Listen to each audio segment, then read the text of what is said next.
mais tradição. Oferecimento Ouro Fértil. O programa Mais Tradição já começou. Abraço, amigos e irmãos dos mais longitos recantos que nos acompanhem ao longo dos anos. A integração é verdadeira, é de valores terrunhos. Nós estamos no ano de 2026 e é muito importante que se evoque e se valorize aqueles tempos de antanho, primitivamente. Estou falando das ruínas, estou falando dos missioneiros, estou falando daqueles homens que ao longo dos anos vieram integrando e valorizando a própria vida. E hoje nós estamos recebendo aqui um irmão, um amigo, um missioneiro de cruz da testa, um homem que ao longo dos anos fez história porque tem feito e faz um trabalho muito grande. E ele é o grande articulador, porque foi ele o mentor dos Gaudérios, que interruptamente este ano celebra 49 anos de existência. Zanildo Barbosa do Nascimento veio pelo sinal da cruz de uma terra laureada por Deus. Seja bem-vindo. Muito obrigado, Almair. E é sempre uma satisfação poder trazer essa linguagem do passado para o presente. Não houve luta, houve apenas uma sequência daquilo que foi criado pelos nossos ancestrais. Nós adotamos aquilo que se chama de tradição, de transmitir, nem que seja no boca a boca, de uns para os outros, dentro de cada região do nosso Rio Grande. E até alguma linguagem que siga à frente, como é o entendimento hoje, no Brasil e fora dele. Tu falaste no Brasil. Nós estamos falando e evocando esse momento as missões. Uma região que celebra 400 anos. Se o Brasil tem 526 anos, 400 anos se levanta aonde surge o Rio Grande do Sul. E tu és oriundo desta terra. E por isso, Zanildo, eu quero até me desculpar. Já era para ter chamado, mas eu precisava algo muito maior para tocar o clarim para ti. E o clarim foi tocado e tu está presente. E é importante que nós revivemos esse momento que tu veio de uma terra laureada por Deus, das missões, e veio para a Serra. E este ano celebra 60 anos da tua chegada na Serra. Principalmente de uma terra que um dia chamou-se Campo dos Bugres, hoje Caxias do Sul. É isso? Correto. Se nós olharmos para trás dessa região, os imigrantes que chegaram aqui não foram os primeiros a passar por aqui. Antônio Machado, vindo de Montenegro, passou por essa região em 1864 e encontrou o que foi chamado posteriormente de Campo dos Bugres.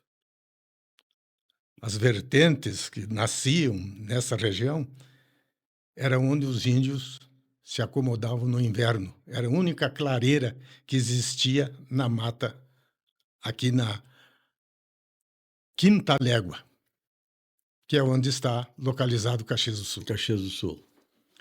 Sabe que a serra se dividiu em léguas, né? Sim. Foram 17 léguas. A primeira, vamos citar algumas, né? A primeira é onde montaram Nova Milano, depois Nossa Senhora da Salete, depois Terceira Légua, que todos conhecem a quarta légua é Galópolis, e a quinta, Caxias do Sul. Caxias do Sul. Tu falaste de Nova Milano. E nós aproveitamos para abraçar e celebrar esse momento também, os 151 anos já se passaram. O ano passado celebramos os 150 anos da chegada dos primitivos imigrantes, né, italianos. Correto. E tu buscou muito bem esse momento aí, aonde evoca as léguas. Exatamente. E a dificuldade desses primeiros habitantes que chegaram nessa região não foi fácil, né? Todo mundo sabe que o ponto mais perto para buscar os mantimentos, como se chama, era São Sebastião do Caí. Até ali se vinha de navio. Navio, vinha de barco, Isto. E E- depois para a pata de a mula. serra, a abertura das picadas com as mulas. Por isso que hoje as nossas estradas são todas Cheia de cheias curvas e voltas, né? Exatamente. Zanildo, tu que veio de uma terra próxima a Júlio de Castilho, Tupã-Seretã, e tu tem um perfil de militar. Tu serviu no Exército? Sim, 1963. Primeira companhia média de manutenção. Santo Ângelo, talvez por ser uma região centralizada, capital das missões, tá? Era o centro das agências. Tinha agência do Banco do Brasil, agência onde se localizava as que distribuíam os trabalhos para os outros setores menores ao redor. Então, era uma cidade comércio, mas pujante pela quantidade de repartições públicas na região. Do Banco do Brasil, da Caixa Econômica Federal, além de 4 unidades do Exército, que era o 1º Batalhão Ferroviário, o 2º BCCL, o 2º Batalhão de Carros de Combate Leve, o 1º Regimento de Cavalaria e a 1ª Companhia Média de Manutenção, que era o que dava assistência aos carros do 2º Batalhão. Zanildo, tu saindo das missões, vieste direto para Caxias do Sul? Não. Inicialmente, saindo das missões, eu vim em busca para... Eu queria entrar na brigada. Essa foi... Então, primeiro fui a Passo Fundo, depois Santa Maria. Naquele tempo tinha determinadas épocas que convocavam. Isso. Para a brigada. Como tinha fechado essa convocação tanto de Passo Fundo como de Santa Maria, eu fui a Porto Alegre, onde morava uma irmã, mora ainda. Sim. E acabei entrando... Incorporou em Porto Alegre. Em Porto Alegre. No QG, né? Sim. No quartel-general, e automaticamente fui destinado ao Corpo de Bombeiros do Interior, CBI, dia 1º de agosto de 1964. Município de? Que tu fosse? Ou veio direto para Caxias? Mas em 65 fiz o curso de sargento bombeiro, e aí fui destacado para Caxias, onde eu cheguei a 7 de fevereiro. Por isso, vou completar os 60 anos. 7 de fevereiro de 1966. Acabamos de falar antes que essa data de 7 de fevereiro é a data da morte de José Sepete Araju, né? 1756. 56. Morto ali em São Gabriel. Exatamente. Na Sanga da Bica. Tu vê datas que chocam, né? Exato. Enquanto tu falou, eu me lembrei desse detalhe. Mas uma coisa que me chama a atenção. Tu vens para o Corpo de Bombeiro em Caxias do Sul. E tu comandaste também o Corpo de Bombeiro, né? De 71 a 73. Foi na época da construção do 5º grupamento de incêndio. Olha aí, rapaz. Porque tinha a localização do Corpo de Bombeiros, era um pelotão de bombeiros, né? Sim. Ficava na Rua 20 de Setembro com a Garibaldi. Não é onde ainda é? Não, Não é. não.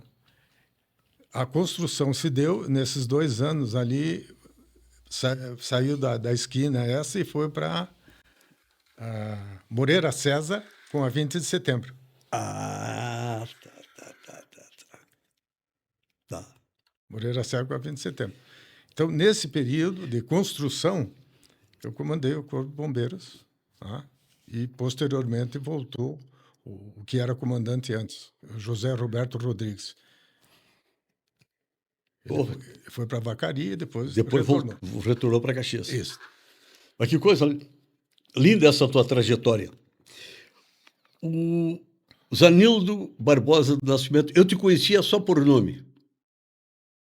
Meu primo irmão, saudoso, que foi teu colega O na Omar. faculdade, o Omar Samora Pérez, e falava muito do Zanildo.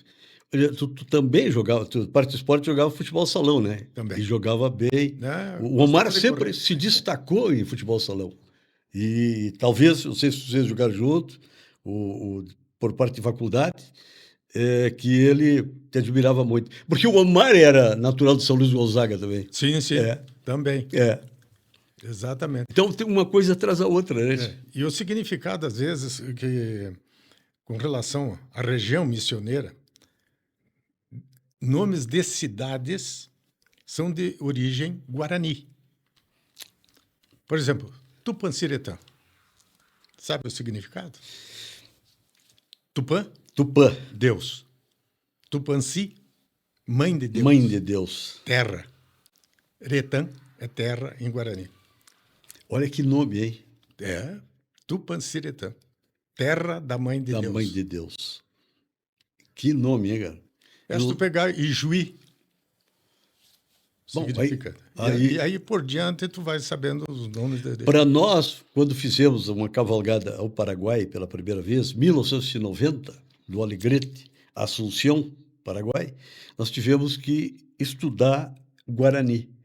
Porque É a eles única região. não iam nos entender nada É. do que nós falávamos com eles. E eles com nós. Exatamente. Mas nós tivemos que se aprofundar no Guarani. É muito importante isso aí, né? E hoje se usa na linguagem atual, por exemplo, bancos. Pega o Itaú. O que é? Ita, pedra. U, preta. Tu viu como é que é? Eu não tinha me dado conta dessa É. do Itaú Itaú. Pedra, preta. preta. Pega a cidade como Iraí. Ira. Ira é mel. E rio. Rio do mel. Itaí, Rio da Pedra. Rio da Pedra. E assim tu segue uma série Uma série de nomes de nomes, né? tradicionais que estão aí. Deve ser de Mas- 65 a 70 nomes de municípios com o nome com o nome da língua guarani. Na língua guarani. Tipo aqui, ó, Cotiporã, aqui da Serra, Uhum. né? Vem do Guarani, né? Quer dizer, são municípios que levam homenagem. E isso aí teria que ser cada vez mais difundido, divulgado, e não se deixar perder no tempo, né? É. Mas, voltando na tua trajetória, eu preciso te dizer de alta e viva voz que um dia tu sonhou muito alto, né? Quando tu partiu para criar os Gaudérios, esse grupo de arte e de cultura nativa, de projeção. Naquele tempo primitivo, atrás, muitos anos atrás, o próprio movimento tradicionalista gaúcho via com outros olhos. Era estilização. Ah, Essa é a palavrinha que se usava. justamente. Não era projeção, eles diziam que era estilização. Estilização.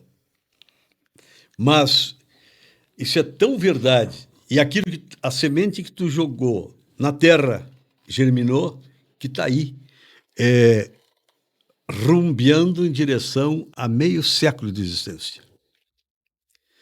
Olha bem que há poucas horas nós estamos chegando de um dos maiores festivais de folclore e montaria do mundo, província de Córdoba, Argentina, em Jesus Maria, que celebra 60 anos este ano. E nós estamos aqui contigo, na Serra, em Caxias do Sul, rumbeando em direção a meio século de tradição da família Gaudéria, desse grupo, interruptamente, né? Ininterruptamente. Eu quero que tu abra a tua alma, que nos fale sobre esse grupo. E os nomes que tu recrutou. Voltando um pouquinho, quando cheguei em Caxias, eu acabei participando de CTGs como Paixão Cortes, Minuano, Rodeio Minuano, Porteira do Rio Grande. Vacaria? Não é Porteira do Rio Grande. Não. Tu tá falando... Tropeiros do Rio Grande. Tropeiros do Rio Grande. É, aqui. Era o outro CTG. Mas tinha ainda o Rincão da Lealdade. É claro. Dentro desse meio, eu procurei culturalmente buscando informações, lendo um pouco, né? Porque a gente vinha do apenas tradição, a bibliografia rio-grandense era muito pobre. Né? Se nós Tu voltarmos... vem aí apenas tradição, e nós estamos aqui no mais tradição. Exatamente. Mais tradição, era apenas tradição. Justo. Agora nós estamos em mais tradição. Mais tradição. Pelo conhecimento de vários autores que traziam a visão para nós que estávamos em formação. Nós tivemos Glauco Saraiva, João Carlos Dávila Paixão Cortes, Barbosa Lessa, e tantos outros que nos legaram essa possibilidade de nos instruir. Em 1953, o próprio Paixão criou um grupo e foi a Paris, no Olympia de Paris.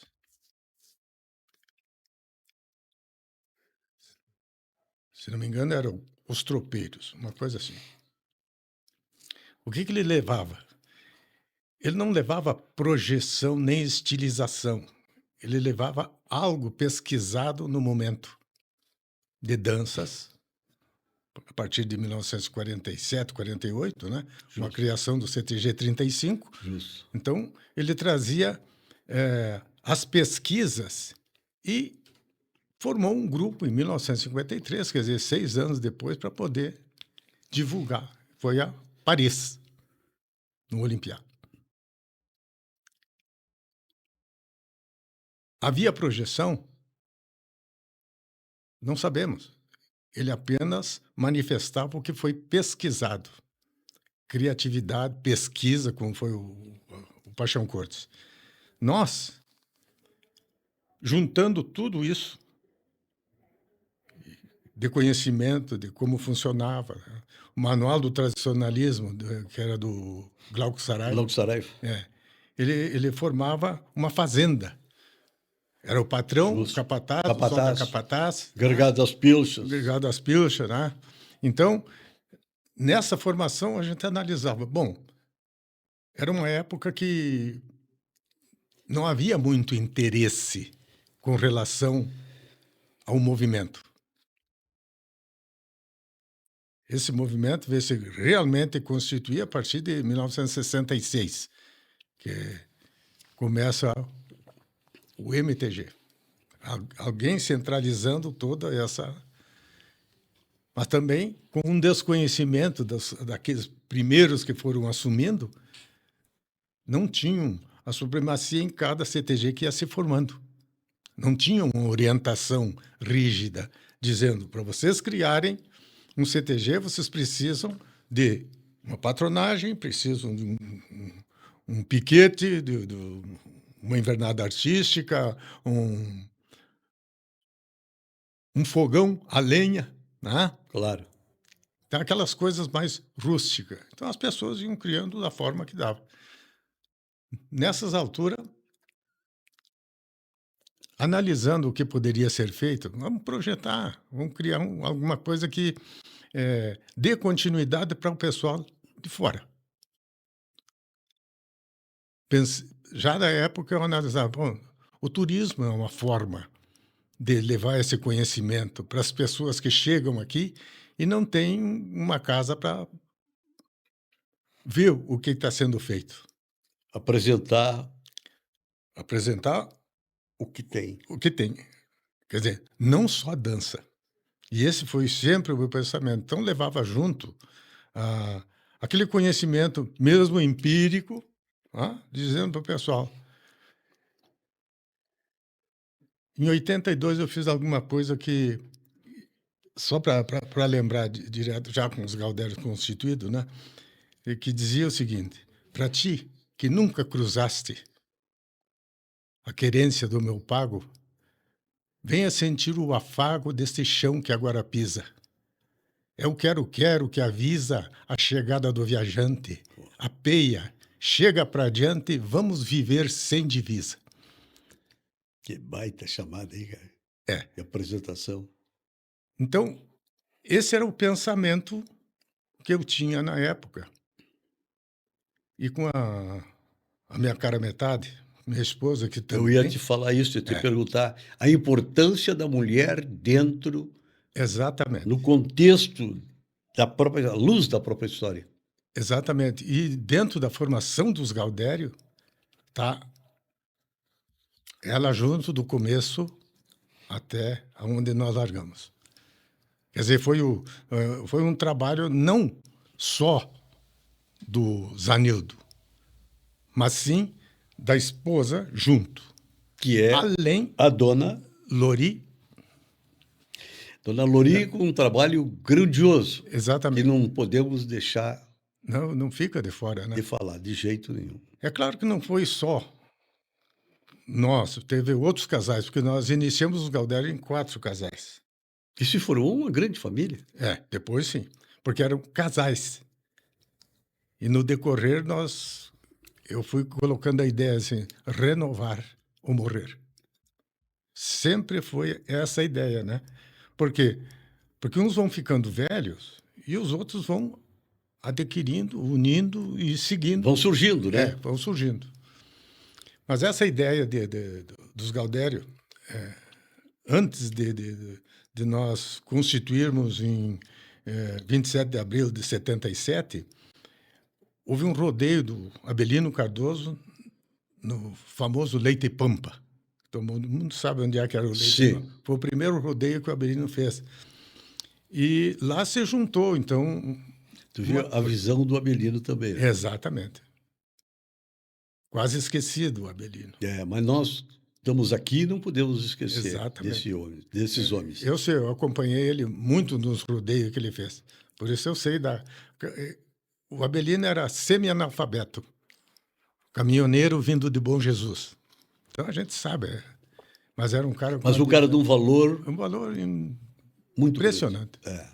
Fez trabalho de rádio, né? Como tantos outros amigos, irmãos nossos que cruzaram por aqui da parte da comunicação. Então, os Gaudério surgia, mesmo sem esse nome, nesse primeiro rodeio de Caxias do Sul. De Caxias do Sul.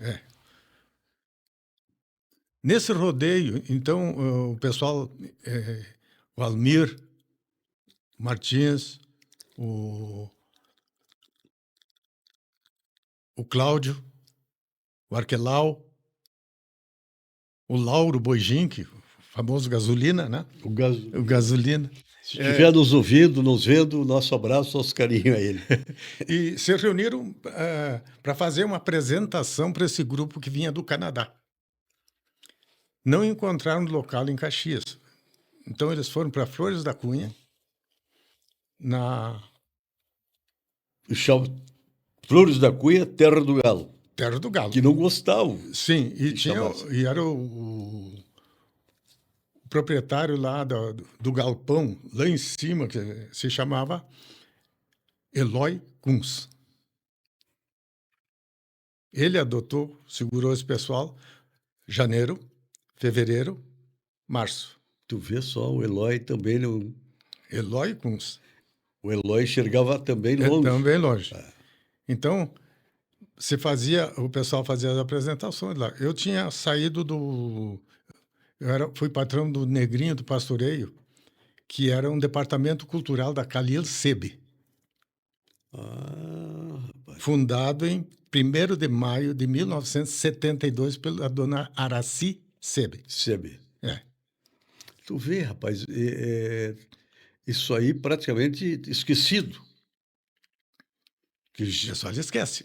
Que o próprio movimento tradicionalista gaúcho, os coordenadores, os conselheiros, deveriam evocar isso aí, né, tia? Falar. Então, eu tinha saído, fiquei 2 anos na patronagem, 75, 76. Eu ia te perguntar quantos anos de patrão, da patronagem. 2 anos. 2 anos. 2 anos no Negrinho. Aí eu digo, bom, vou descansar por um tempo. Fiquei fora janeiro, fevereiro, março. Em abril, Foram recrutados. o Cláudio e o Almir foram lá em casa. Né? Danilo, nós temos um pessoal aí. O Almir, hoje em dia, está no outro plano, infelizmente. O Cláudio está em São Paulo, né? O Cláudio está em São Paulo. Está nos dando essa Cláudio Ajossi. boa. Mas aí o Tomazoni nos deixou lá por 81, 82 ali, foi para Viamão e se recolheu, como se diz. A gente não... Tentamos contato com ele, mas não conseguimos mais. Mas voltando, esse grupo inicial durou 3 meses. Em abril, o pessoal procurou, tipo, não, então vamos fazer um trabalho diferente. Mas ainda lá em Flores da Cunha? Não, lá tinha encerrado. Já tinha encerrado. Foi um período de excursões. Certo. De turismo, né? Então, vinha o ônibus e eles faziam a apresentação. Eu não estava. Aí, em abril, o Almir e o Cláudio... Te procuraram. Me procuraram. Eu digo, olha, eu vou dar um tempo. Mas é um pessoal bom que gostaria. Então, a gente está meio perdido e tal. Digo, bom, então vamos lá. Mas, primeiro, aquilo que nós pretendemos fazer é um grupo independente, não é um CTG. Vamos consultar o seu... Como tinha o Cláudio e o Tomazoni, que eram 2 casais, eles eram do Rincão. E eu achava que era tu que era do Rincão. Não. O Tomazoni e o Cláudio. Isso. Aí eu falei para ele, Cláudio, então nós vamos lá no consultório do Dr. Clóvis, vamos conversar com ele, dizer o que a gente pretende. Clóvis Pinheiro. Clóvis Pradel Pinheiro. Isso. Aí fomos lá, ele nos recebeu, tá? Analisou, dizendo, olha, não é isso, a tradição não é... Não, mas nós pretendemos fazer alguma coisa um pouco diferente, não queremos concorrer com ninguém. A início, a princípio, ele não viu como uma ideia boa. Aí nós saímos dali, um olhou para o outro, vamos. E ali, então, fizemos a primeira reunião, 21 de abril, onde estava esse pessoal mesmo que já estava... Eram 4 casais. Né? O gaiteiro o nome era Vilso Abreu. Vilsinho Abreu era o outro. Tinha 2 Vilso, né? Teve o Vilso Araújo. Araújo. E o Vilso Abreu. E o Abreu. E era só um gaiteiro e 4 pares. Começamos o grupo aí, ensaiando. Primeira apresentação que nós fizemos foi para Madesati. O tempo da Madesati. O tempo da Madesati. Tinha Madesati e Madesores. Foi para Madesati. Tá? Depois nós fizemos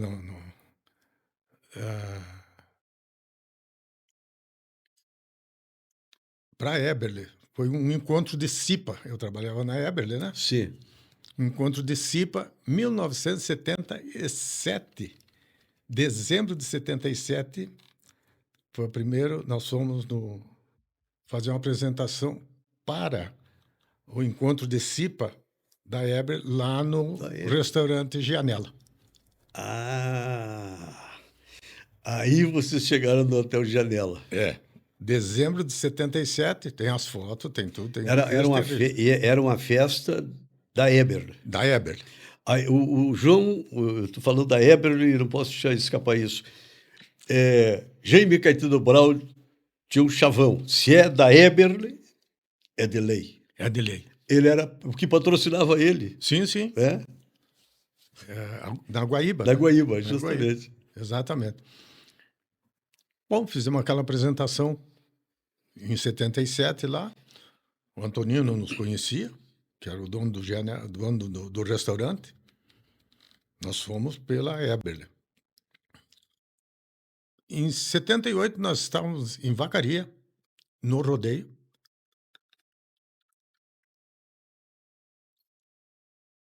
E saímos para ir para o rodeio, os 4 pares. Boa. Vamos lá, vamos. Então, chegamos lá, se apresentamos.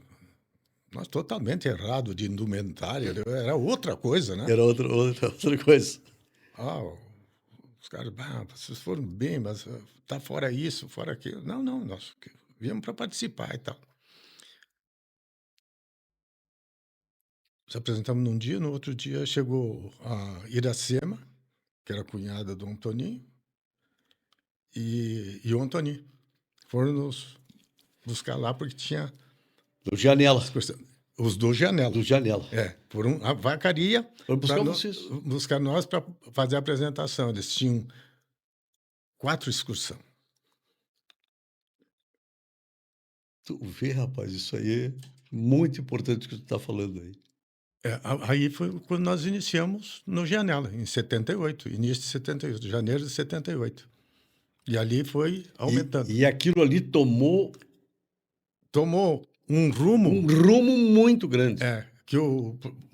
Bom, tu vê, 78. Em 85, o Janela comprou aquele lugar que era lá, na Perimetral, né?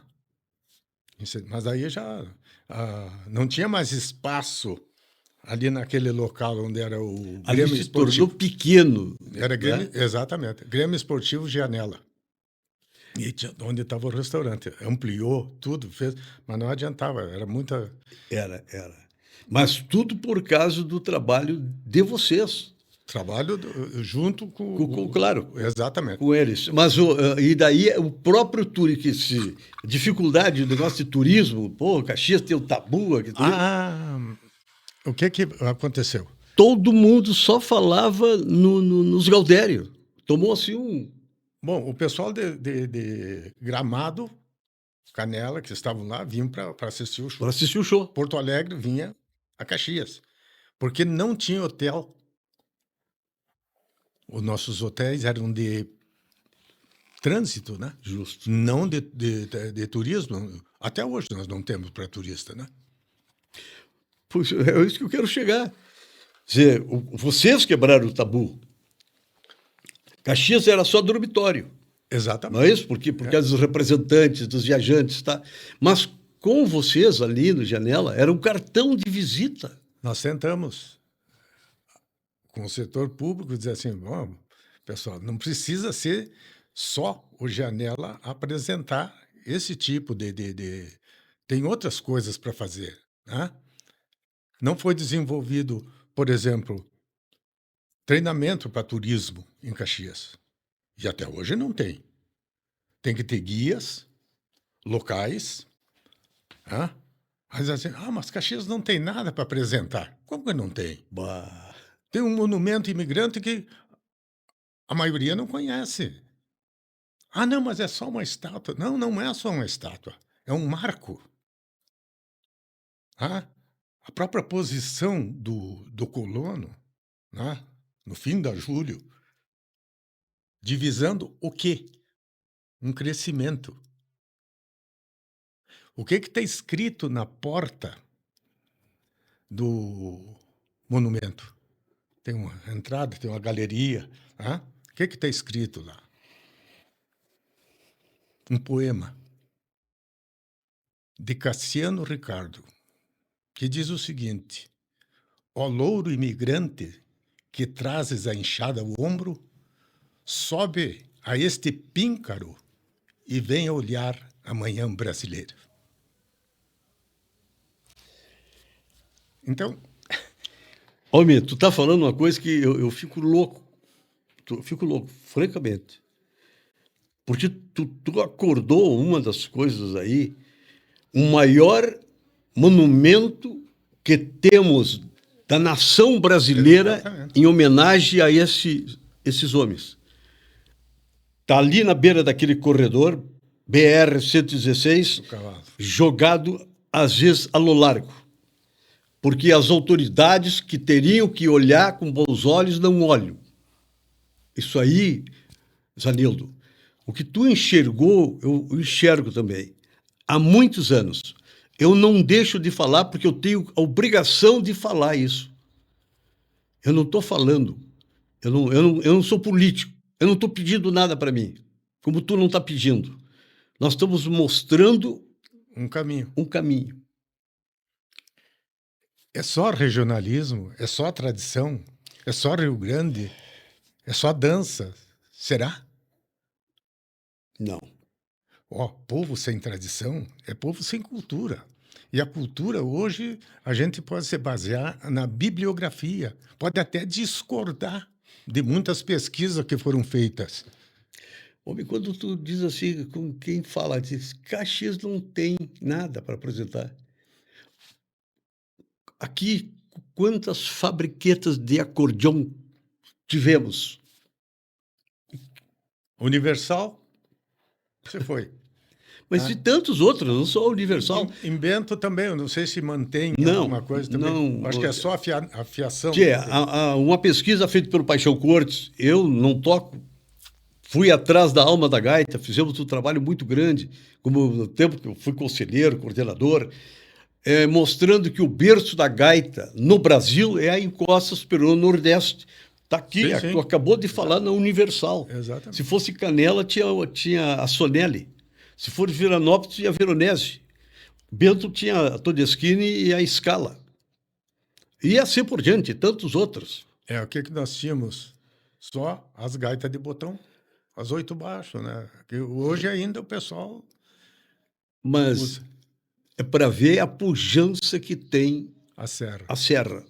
E tantos outros fabriquetas e fábricas de acordeão partiram para o outro lado. Né? Está faltando, sei lá, falta muita coisa. Falta.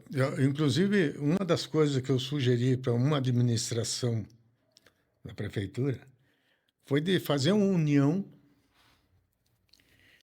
da serra, dos municípios Farroupilha, São Marcos, Caxias, Flores da Cunha, Nova Papa, Barbosa, Barbosa, Bento. Garibaldi. De que forma? Secretarias de educação, turismo,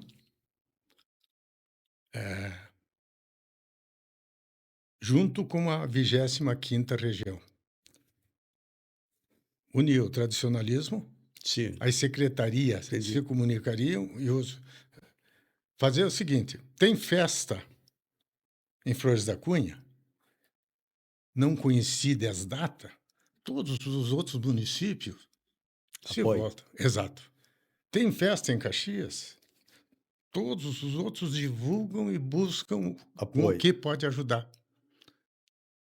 Mas essa união não existe. Cada um continua isolado. É a festa da vindima, a festa da uva, quer dizer, eu posso ir até lá, mas não existe uma motivação. E isso deveria existir. União, serra. Entendi. Tu falou agora, tu falaste num nome aí que eu lamento muito, e tu também te iniciou por Flores da Cunha, aquele festival que tinha da Vindima. Sim. O que era aquilo, homem? A todo festival progride. Tem, E acabaram selando o festival. é, Poesias assim, letras, coisas maravilhosas. Tipo assim, o Rio das Antas. Tinha uma música que dizia: o que será, o que seria o Rio das Antas sem as Antas? E o que seria as Antas sem o rio? Quer dizer, a lâmina falou muito mais alto. e outra Porque coisa, dentro desse mesmo E pensamento, em defesa dos rios. correto? Está aqui, do lado. Porque Caxias é um divisor de águas. Já imaginou para onde vai o rio Pinhal? Em direção ao Caí. Direção cair. Para onde vai o Tega? Para o Rio das Antas, Rio das Antas. tá? O Espelho são rios que nascem na região de Caxias. Isso é uma ocupação que não vamos citar nome, uma administração teve em fazer um tratamento de água, principalmente do Tega. Porque nós geramos aqui poluição, Bah, nascentes de rio. justamente. Justamente. É uma pena. Pena. Outra coisa que é importante, quando a gente vai falar... Zanildo, voltamos com esse tema, enquanto nós vamos para o nosso espaço cultural, porque estamos fazendo pátria, pátria se faz assim, valorizando e integrando Ouro Fértil, que nos dá o sustentáculo, e valoriza o homem do campo, tu que és do interior e que não deixa de ser um palanque do pago, nos guarnecendo um pedaço deste chão. Estira teu mate, porque voltaremos já.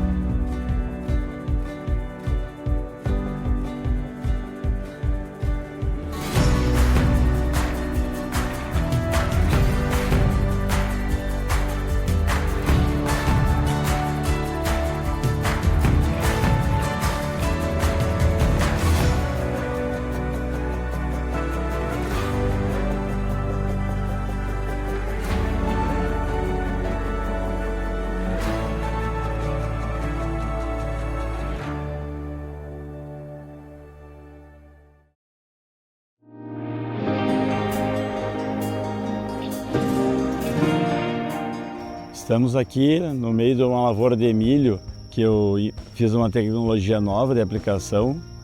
Estou me surpreendendo com o resultado, mais do que eu imaginava. Em torno de 300 sacos líquidos está rendendo milho. Nunca colhi tanto milho na minha vida, dos vários anos que eu planto. Estou realizado, contente, vou usar sempre e vou indicar para quem quiser usar. Vale a pena Ouro Pro.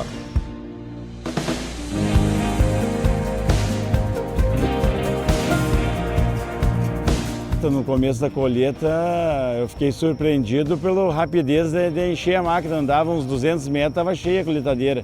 E as espigas parelhas, grandes, surpreendendo o resultado. Acho que eu nunca não imaginava chegar a esse patamar de colheita, nunca na minha vida. E isso é válido pela tecnologia, pela aplicação do produto. Que tem outra área que não foi aplicado, a diferença é grande de produção, isso dá uns 30 sacos por hectare de diferença. Esse é o resultado da aplicação da tecnologia nova da EuroPro. 100% EuroPro. Isso é uma felicidade, chegar num patamar de colher 300 sacos por hectare líquido. É o sonho de qualquer agricultor, de todos os agricultores.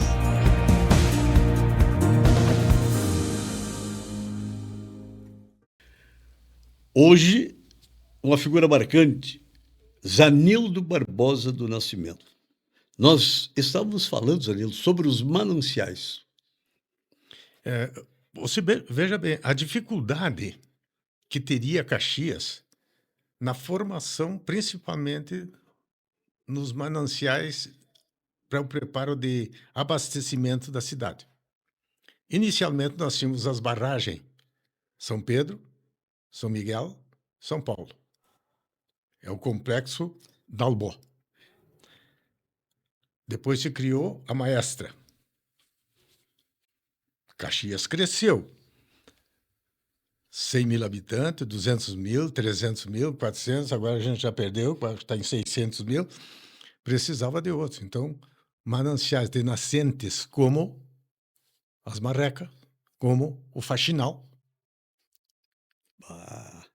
Olha bem, e tudo isso supre Caxias de uma coisa que é dificuldade em outras cidades. Caxias está bem abastecida com os seus nascedouros. O importante é, como eu disse, é criar uma forma de não poluir os que estão na planície. Na planície. Rapaz, tu tem razão. Essa visão nós temos que se curvar, e foi de várias administrações, né? Sim, Que se deram conta. exatamente. Porque Caxias inchou, cresceu muito rápido. Por isso que não citamos aqui a administração. Não, Citamos trabalhos que trabalhos, foram feitos trabalhos, em justo. prol de uma comunidade que é Caxias. Justo. Não, é justamente isso que eu quis dizer. Que eles tiveram visão. Porque tem municípios aí que estão com dificuldade, e muito grande, Exatamente. de água. Nós aqui na Serra não temos, mas veja bem, Bagé. Eu sei. Muitas vezes lá, nós acampados lá nas Criojas de Bagé, para te lavar, tu tinha que às vezes pegar água mineral, porque lá nos hotéis estava faltando água. Exatamente. Uma dificuldade muito grande de água. Talvez o trabalho que tinha que ser feito fosse árduo, difícil, mas tem que fazer. Uma comunidade sem água, Por favor, né? realmente. E Caxias pode tirar o chapéu porque realmente é bem abastecido. É riquíssimo em água. É. Riquíssimo em água. Outra coisa que só para colocar, quando nós falamos em regiões, né, vamos dividir o Rio Grande do Sul tradicionalmente, né, em tradição, em comportamento, em linguagem, em maneira de ser, alimentação e uma série de coisas, em 4 partes. Primeiro, fronteira. Segundo, missões. Missões. Terceiro, litorânea. E a quarta, serrana. O que nós vamos encontrar em cada uma? Tipos São diferentes. 4 capas. Exatamente. Alimentação, a própria linguagem, os costumes, Gostos e costumes. indumentária, roupa, como se usa. Os costumes são diferentes de cada região. Quando tu analisa, tu que andou mais pela fronteira do que eu, né? Eu andei um pouco. É uma maneira e um comportamento. A região missioneira do índio, aquela formação, é outra. Além da, por exemplo, a litorânea tem muito de portuguesa por causa do início da colonização. Que, na verdade, a colonização do Rio Grande do Sul pelos portugueses começa em 1737, com a construção do Forte Jesus Maria Jesus José. Maria José. Ali é que começam os registros, né, daqueles que já estavam aí. Antes não tinha Não registro. tinha nada. Nada. Nada. Né? E a litorânea era por onde passavam as tropas, né? Vinda da Argentina e depois pelo Mato Castelhano, muito mais tarde, que foi ali Cruz Alta, Passo Fundo, Carazinho, Lagoa Vermelha. Lagoa Vermelha. E a Até ali. Vacaria Lages, né? Mato Castelhano, Vacaria. Isso. Lages. Mas olha só, tu está falando uma coisa, até pelos registros, de primeiro, tu só te localizava pelos rios. Sim. E outro registro tu buscava feito pela igreja, pelos jesuítas. E depois pelo exército. era o mais... O jesuíta. Bom, vamos para as missões agora, já que é 400 anos, vamos falar 400 anos, justamente. vamos falar um pouquinho. 1626, chegavam os jesuítas aqui no Rio Grande do Sul. Eles formaram 18 reduções. Olha bem, 1626. 18 reduções. Catequização dos índios. Então tinha no Jacuí, no Ibicuí, em cada ponto. Só sobrou uma. São Nicolau. Em 1640, os bandeirantes expulsaram os jesuítas do Rio Grande do Sul, onde eles tinham já o gado, que chegou em 1626. Eles já constituíam determinadas fazendas. O gado ficou solto. Mas aí tu tá falando também do padre Cristóvão de Mendonça Aureliano, que já tinha trazido o gado. O padre Cristóvão Mendonça foi o introdutor do gado para a centralização do Rio Grande do Sul. 1633. Ele foi morto aqui em Água Azul, Justo. pelos caigangues. Ele era nascido na Bolívia.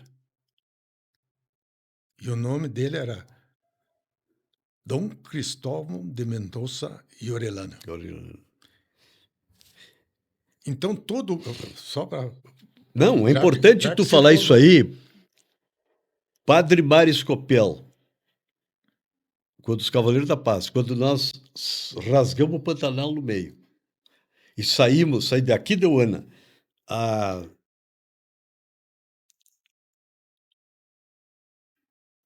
Bolívia, nós entramos por Porto Soares.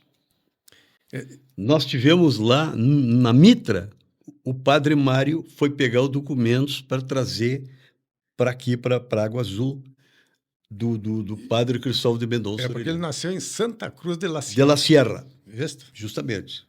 E nós tivemos lá, nós somos tic-tacs lá para buscar essa documentação. Tá. Ainda bem que Não. a gente está mais ou menos dentro de um padrão. Da história aí. Então, esse gado espalhado por 40 anos, nasceu as vacarias. Vacaria de las Tradición. Vacaria do Mar e Vacaria de los Pinhales. De los Pinhales. Que permanece o nome, é a de los Pinhales. Los Pinhales, justo. Então, esse gado todo solto, era o reduto que depois os fazendeiros foram cada um cercando e tal. E aí o nome Gaudério, tu sabe que a origem foi essa, né? De malfeitor. Malfeitores. Por quê? Porque ele encontrava o gado alçado, matava tiracebo, couro, que era o que valia, né? E a carne muitas vezes deixava ali. Deixava... Para os urubu. Para os pierro. Cachorrada. Né? Cachorrada. Então, quando foi fechando, esses homens continuaram matando. Então, ele era malfeitor, até que ele se fixou na fazenda. Tá? Deixou de ser o cara que... O teatino. O teatino. E veio ser o peão de estância. Aí se encontrou. Aí de Gaudério, o nome gaúcho, né? Sim. Já é um nome, no início, pejorativo. Pejorativo, Viu como é que era? Aí a parte da formação. Exato. Porque se tu olhar como pintam hoje a figura de um gaúcho, tu já parou para pensar que a responsabilidade de uma pessoa pilchada, se identificando como gaúcho, como é que é visto o gaúcho? É um cara honesto, valente, carinhoso, responsável. Põe todas as características em cima desse homem. É um mito. É um mito. É isso aí. Gaúcho é um mito. E nós não somos chamados de rio-grandenses do Sul.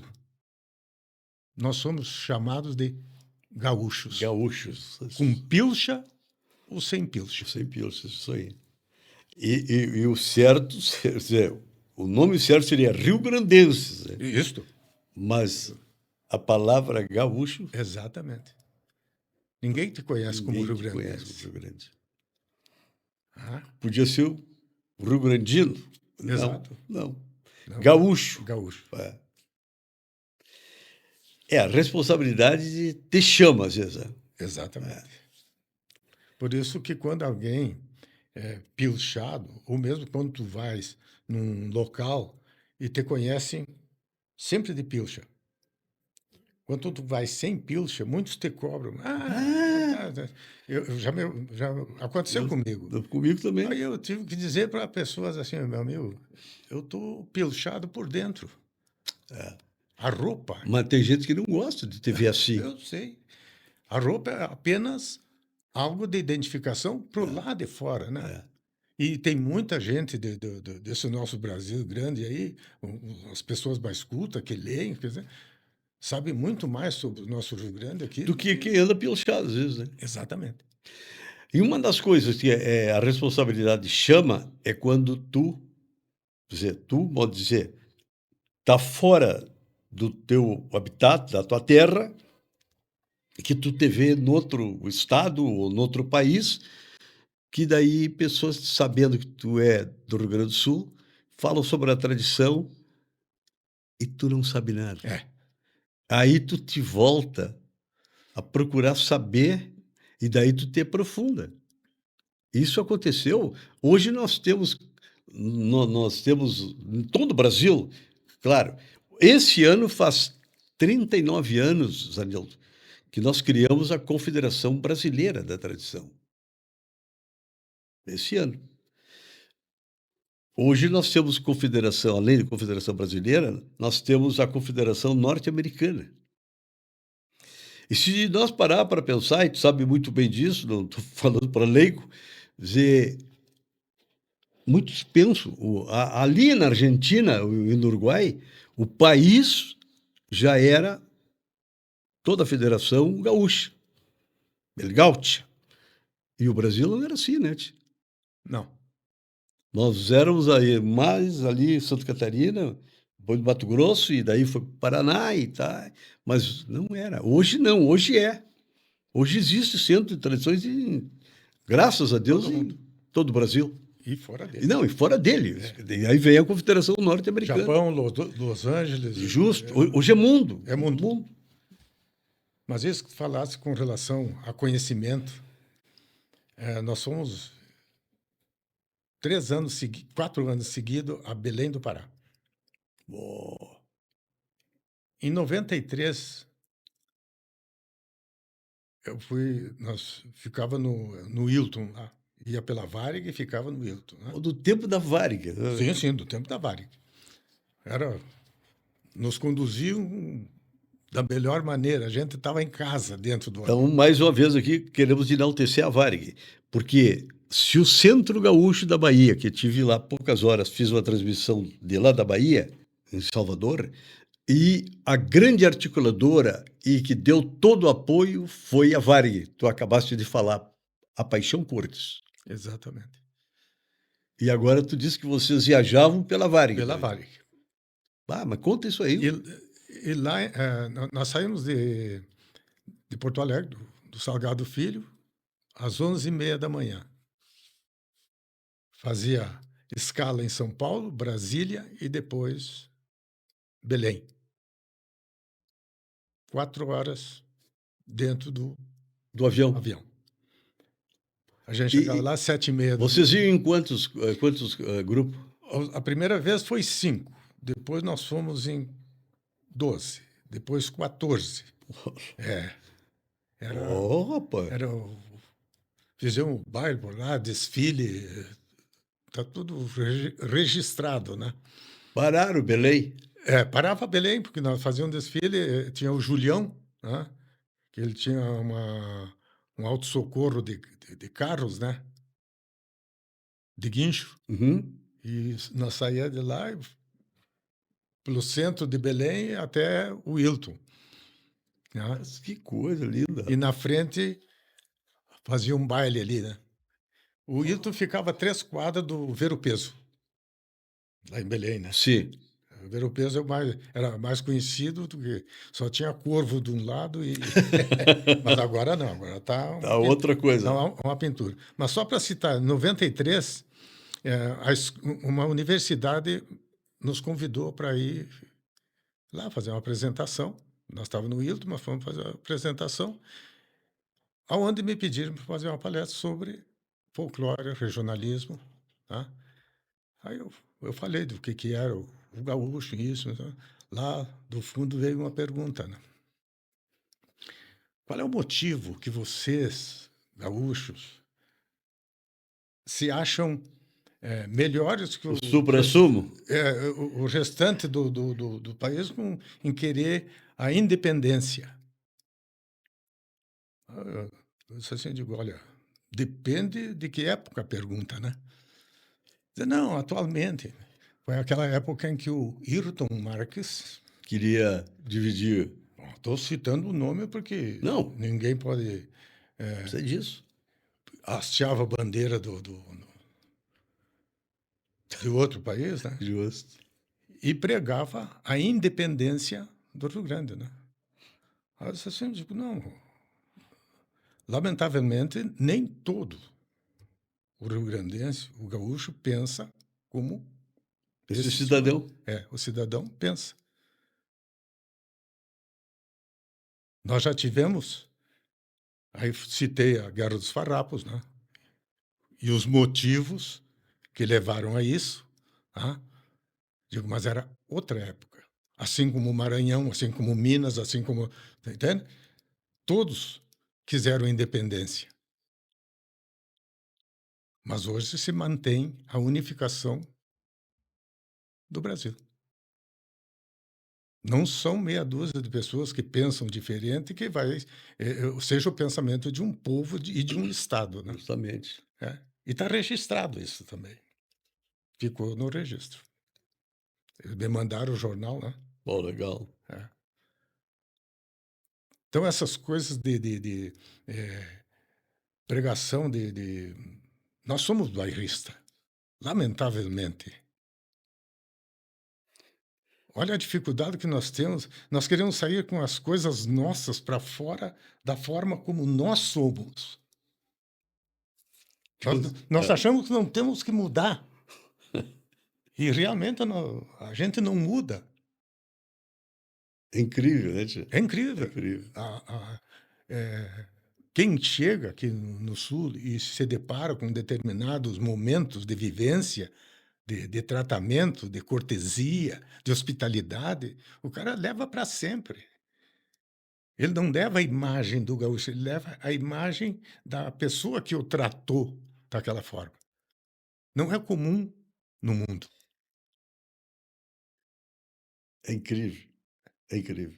E isso nos orgulha. Nos orgulha muito. Tu sabe que isso é tão verdade que quando nós andamos da maneira que nós temos andado, aqui dentro da América Latina, que já fomos inimigos de fronteiras, mas, homem, em tudo que é lugar que tu chega, onde tu é bem tratado. Pô, tu é do Brasil, vocês são do Brasil. Pá, é sobre o tradicionalismo. De primeiro, a gente ouvia tanta coisa, não tinha essa mídia que hoje nós temos, de facilidade. Hoje, com o teu celular, tu Sim. manda uma mensagem, aperta aí a tecla, está no outro lado do mundo, no momento, no ato. O Jaime retratou isso, Justamente. dizendo assim: por mais de 300 anos, fui pastor e sentinela. Na linha verde e amarela, peleando com castelhanos, gravando com los hermanos a epopeia do fronteiro, poeta, cantor e guerreiro da América que nascia na bendita teimosia de continuar brasileiro. Não, aí ele disse tudo, né? Retrata. Homem, olha só a inteligência desse homem. Ah, bom. Você... Não existe outro. Não, tá para nascer outro tigre igual o Jaime. Mas ele tinha, isso estava no DNA dele, né, tio? Sim. É. Coisas assim que não dá. Hoje tu para ouvir ele, e muitas coisas que nós passamos, registramos, nós registramos porque muita coisa ia se perder. Um dia, o Edson Campanha me chamou, o Antônio Augusto Fagundes, não o Edson Campanha, e disse: ó, o Flávio Alcaraz Gomes quer falar com nós. Mas eu não tinha amizade com o Flávio Alcaraz Gomes, o Nico tinha. Mas ele me fez um negócio, me propôs um negócio e eu disse que tu tinha que estar junto. E daí se encontramos em Porto Alegre e o Flávio já estava doente e queria nos passar um trabalho que ele tinha na mão, que era do Jaime Caetano Brown. E daí que eu chamei o Campanha, o Edson Campanha disse: Campanha, eu tenho um trabalho assim, assim, assim, que o Jaime queria passar para o Flávio queria passar para o Nico, e o Nico disse: não, deixa na mão do Omair.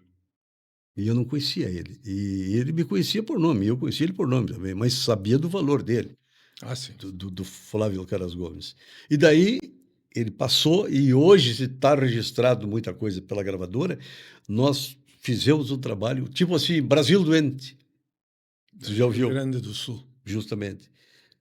Que tá no YouTube, tu entrou, tu vai ver. Não, a inteligência, parece que se o que ele falou ó, há 50 anos atrás, 55 anos, parece que está falando neste momento, da situação que está o país, ou o mundo. Ele sempre fazia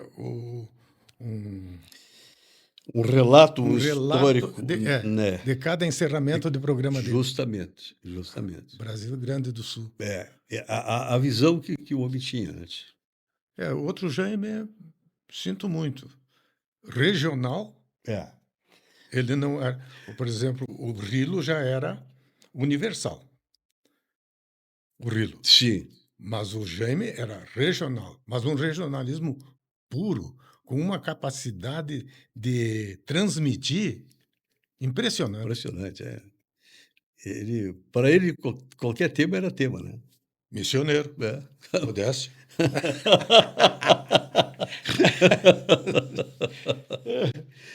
Mas isso eu te gostei do que tu me mostrou aí historicamente, dessa relíquia de documentos que tu tem aí, onde evoca aí o Ney de Bertucci, Exatamente. E tem um trabalho. aonde evoca o que tu e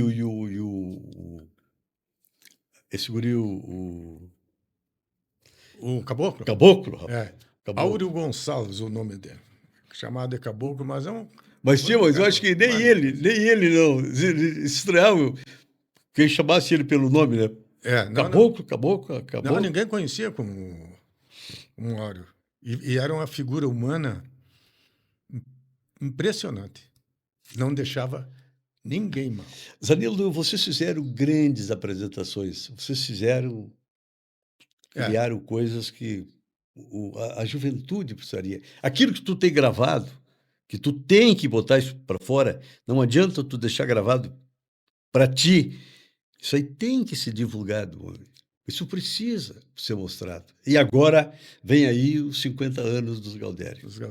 Eu imagino que a tua cabeça está trabalhando. Juntar aí valores. Eu já pedi ajuda, eu disse para o Marcelo que nós precisamos de alguém para fazer um roteiro e começar a declinar todos os acontecimentos, principalmente os mais importantes, porque em 50 anos algumas coisas vão ficar fora. Por favor, é verdade. E os Galdério foi assim, ó. Fiquei 27 anos ditador. Comandou 27 anos. 27 anos. Eu vou fazer uma pesquisa nesse mundo aqui que comandou 27 anos, a não ser tu. Aí, quando chegou na hora, eu digo, pessoal, não estou 27 mais... 27 anos. Eu disse para os mais jovens, eu não estou mais entendendo a sequência desse mundo que modificou. A velocidade da comunicação já não me permite eu ser o mesmo que eu era. A exigência que traz a nova juventude é diferente. Então está na hora de eu Saltar fora. ceder lugar para os demais. Mas, Arnaldo, tu mesmo te cobrava muito, né? Muitas vezes, não? Do quê? Tu mesmo te cobrava de ti mesmo. Sim, a responsabilidade é uma coisa que primeiro cobre de ti e depois dos outros. Então, Para te cobrar dos outros, tu tem que saber. Exatamente. E foi isso que aconteceu. Tu falaste uma palavra aí que eu vou te fazer uma pergunta agora. O que tu acha dessa IA?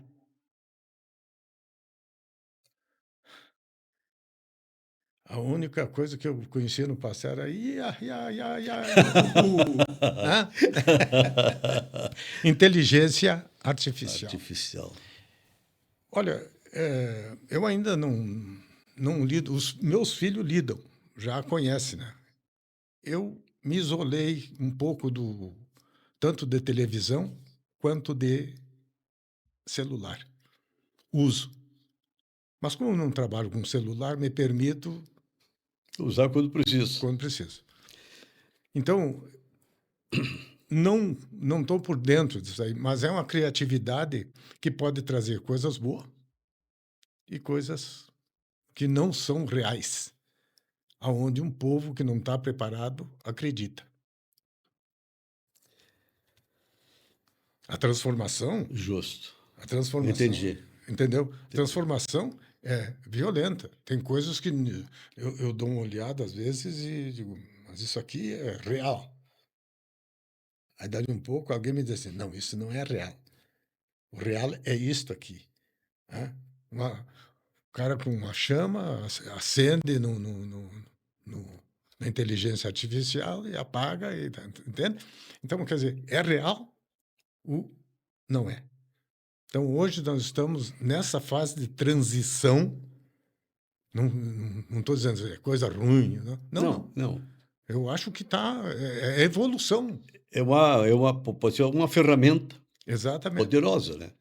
Mas que jamais ela vai atuar, e é atuante, mas vai depender também do homem, não nós depender dela.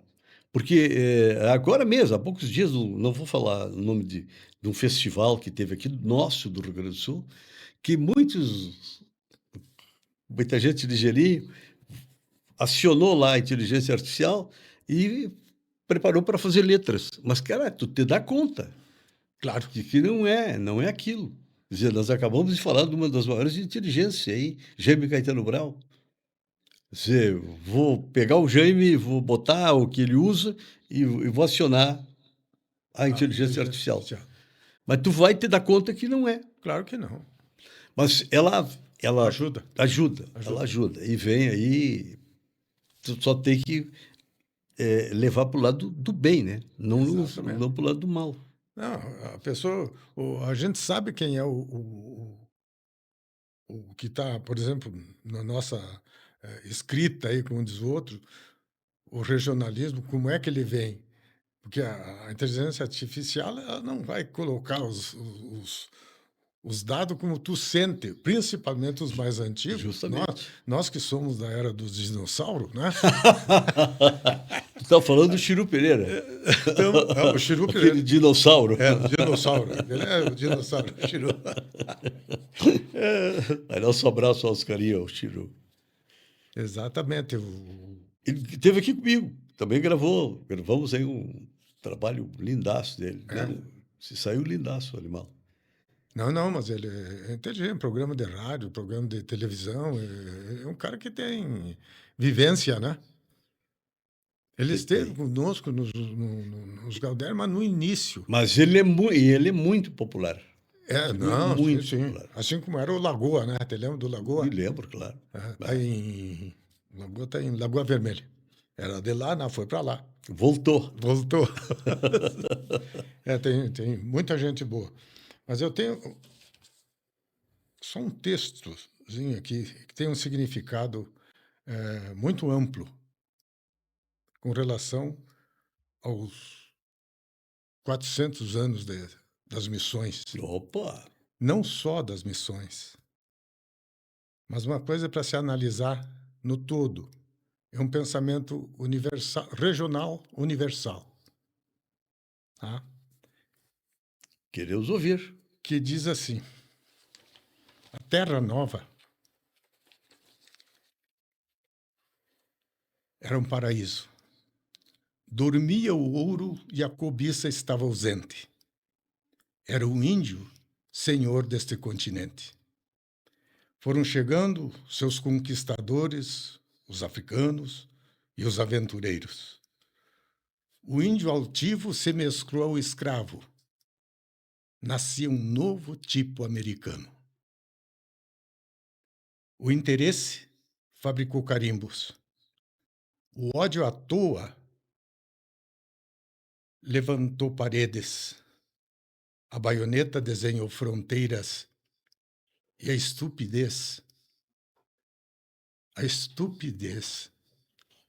nos separou em bandeiras.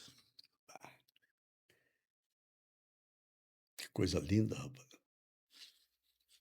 Eu acho assim que, realmente, quando tu analisa no mundo todo, por que nós temos fronteiras secas, onde na rua tem um povo, do outro lado tem outro, mas nós temos dividido por uma bandeira ou por uma fronteira?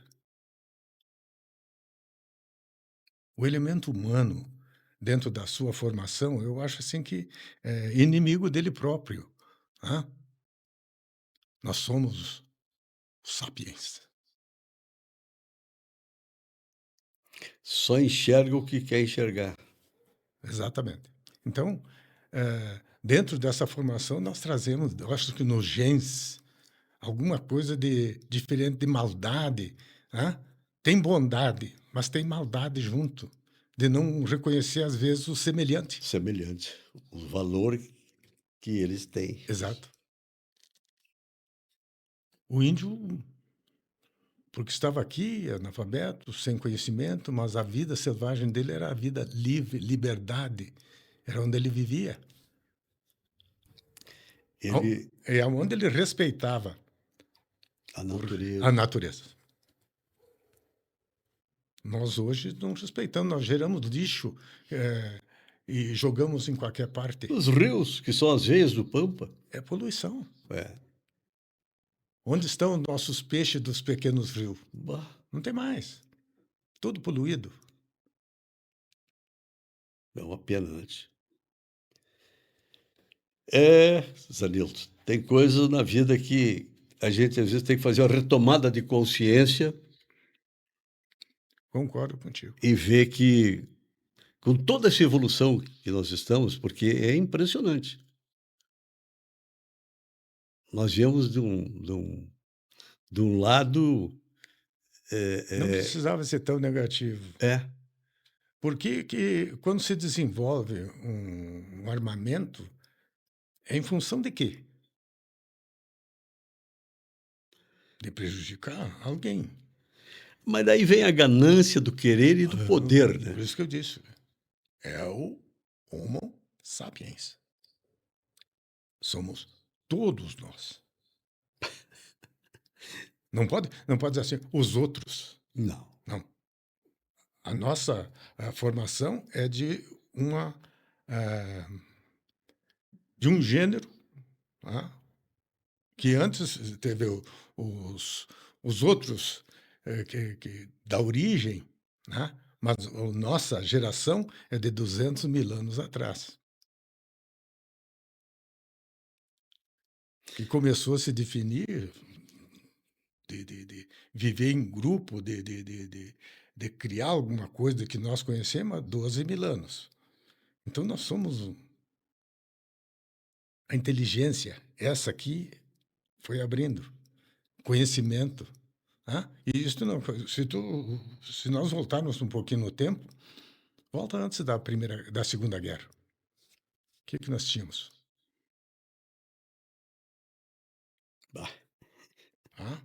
Quer dizer, menos de 100 anos. Menos de 100 anos. Quando é que nós conhecemos o celular? 1900 e... Rapaz, tu tá falando coisa que foi ontem. Foi ontem. E por causa do Majestoso, hoje é uma ferramenta de trabalho. Claro. Que às vezes eu estou procurando até meu celular, porque ali está toda a minha programação de rádio. Tu entendeu? Mas de primeiro tu sabia o número dos teus amigos, dos teus familiares, de todos, só na mentalidade. Exatamente. Hoje, talvez tu tem que correr para o celular para ver, porque Tu não guarda mais. não guarda mais. Eu sou assim, eu fui assim. E veja a importância do rádio. Para mim, O rádio é uma magia. continua importante para mim. Porque se tu dirige um carro, tu liga o quê?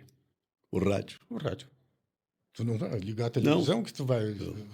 Não vai ligar o celular Exatamente. e ver Então, vídeo Tu tem notícias por onde? pelo rádio. Exatamente. A própria Voz do Brasil continua no rádio. Pelo rádio. Ah, pode botar em FM, AM, JM, e eu quero que seja. O rádio é uma forma de comunicação que tu está trabalhando e ouvindo. Mas o rádio é um companheiro, né? Claro que é companheiro. Companheiro. E tem a magia.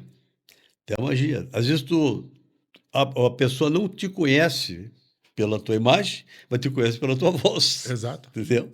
E assim por diante. E se tu vai ver, de primeiro não existia televisão, mas existia aquelas novelas que apresentavam algum conto, tudo pelos rádios. É. E tinha os contra-regras, que montavam ali o som, né, Umas latas para bater. para bater um sino. um sino, um casco de cavalo ali, troteando, zapaço, e assim por diante. Mas, Anilton, quero dizer para ti de alta e viva voz que foi muito bom poder te abraçar, te encontrar e trocar ideia contigo e dizer para ti de alta e viva voz o quanto tu é importante para nós. E siga com essa garra, com essa persistência, com essa valorização humana das nossas tradições. Ô, Maier, fui sempre aquilo que sou. Sou sempre aquilo que fui. Porque a vida não dilui o que a Mãe Terra gerou. Sou brasedos que ficou e aceso permaneceu. Sou o gaúcho que cresceu junto aos fortins de combate. E já estava tomando mate quando a pátria amanheceu. É coisa boa. Zanildo, meu abraço, nosso carinho. Não tem que agradecer. E o programa Mais Tradição evoca e valoriza Zanildo Barbosa do Nascimento. Seguimos com mais tradição. Muito obrigado, mãe. O programa Mais Tradição vai ficando por aqui. Nós que agradecemos. Obrigado. Obrigado a oportunidade que você me deu.